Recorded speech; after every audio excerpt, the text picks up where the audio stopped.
Hello guys, welcome to Happy Streamers channel. Hope you're doing well. In this video, I'm gonna show you how to see game activity on Discord.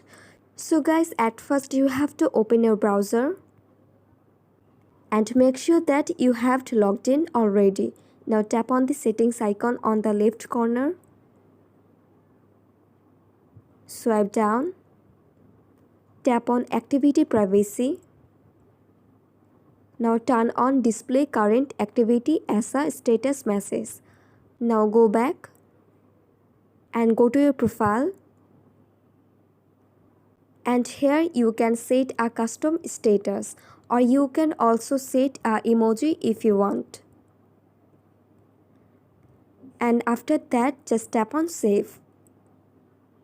So guys, that's it. That's how you can see game activity on Discord very easily. So guys, I hope this video was helpful to you. If it was, then please give a thumbs up and hit the subscribe button. And thanks for watching the video.